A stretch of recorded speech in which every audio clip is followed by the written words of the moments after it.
আজকের তাজা খবর তাজা খবর দিতে আসলাম। এখানে প্রচণ্ড রোদ, তাকানোই যাচ্ছে না, তারপরেও তাজা খবর বলে কথা। আজকে একটু আগে, এই বেশ কিছুক্ষণ আগে আমি বাজারে গিয়েছিলাম মাছ কিনতে। তো মাছ কিনতে একটু দেরি হয়ে গিয়েছিল আমার যেতে। তো মাছ কিনতে দেরি হয়ে যাওয়ার কারণে আমি সাধারণত যাদের কাছ থেকে বা যার কাছ থেকে মাছ কিনে থাকি তাদেরকে পাচ্ছিলাম না। অন্য অন্য মানুষের কাছে মাছ কেনার জন্য আমি যখন গেলাম তখন দেখলাম যে বেশ কিছু দোকানদার আছে। আমি তাদের কাছ থেকে একটু দাম জানার চেষ্টা করলাম এবং খুঁজে খুঁজে দেখার চেষ্টা করলাম যে কোন মাছটি নেওয়া যায়। তো সাধারণত আমি যার কাছ থেকে ইলিশ মাছ কিনি, হয়তো বছরে এক আধবার বা দুই একবার, সে খুব ভালো একটা মানুষ এবং তাকে দেখালাম, বললাম কি, তার নাম মানিক, বলেই দিই। মানিক ভাই, কি অবস্থা মাছের? তো বলল যে ভাই আর কিছুদিন পর নেন, এখন দাম অনেক বেশি। লোকটা অনেক ভালো এবং একটা সৎ মানুষ। বাজারে যারা ইলিশ মাছ কেনেন তারা মানিক ভাইকে সহজেই চিনবেন, এক নামেই চিনে সবাই।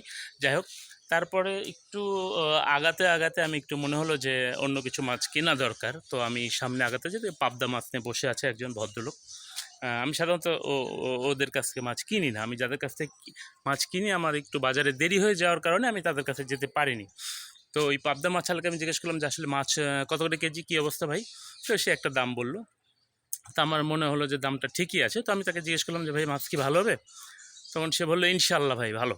বলে সে মাছ তুলতে লাগছে বা টানিতে মাপার জন্য সে রেডি হচ্ছে। তখন আমার একটু মাছের দিক তাকিয়ে আমার কেন জানি মনে হলো যে মাছটি একটু কেমন যেন, মানে কালারটা আসলে পাবদা মাছের যে আমরা যে কালারটা পেয়ে থাকি ঠিক তেমনটি নয়, মানে একটু ভিন্ন রকম। তখন আমি বললাম ভাইয়া একটু দাঁড়ান, মাছটা কি ভালো হবে? তখন উনি আবারও বললো যে ইনশাল্লাহ ভাই। তাই বললাম না, ইনশাল্লাহ না, আপনি আমাকে স্পষ্ট করে বলেন যে আসলে মাছটা কি ভালো হবে কি না। তখন সে আমার মুখের দিক তাকিয়ে বললো আপনি হিন্দু না মুসলমান? তখন আমার একটু হাসি লাগলো। তখন আমি তাকে বললাম যে আমি হিন্দুও না মুসলমানও না, আপনি আমাকে সঠিক কথা বলেন যে মাছটি ভালো হবে কি না। যদি মাছটি ভালো না হয় আমি এই বাজারে মাছ কাটাবো, যদি নষ্ট হয় আপনাকে ফেরত নিতে হবে। তখন সে মাথা নিচু করে আস্তে করে আমাকে বলল ভাই এই মাছ আপনাকে দেওয়া যাবে না।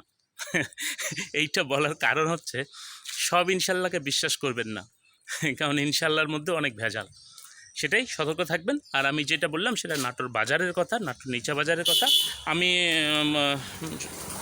আসলে বলতে চাচ্ছি না যে কোন মাছালা, কিন্তু আপনারা একটু সজাগ থাকবেন। আর অনেক সময় পচা মাছ বা অনেক রকমই মাছ আপনাদেরকে গুছিয়ে দিবে অনেকেই, এবং গুছিয়ে দেওয়ার পর তারা আপনাকে হয়তো বলেই দেবে ইনশাল্লাহ, আর আপনি হয়তো সরল বিশ্বাসে সেটা নিয়ে নেবেন।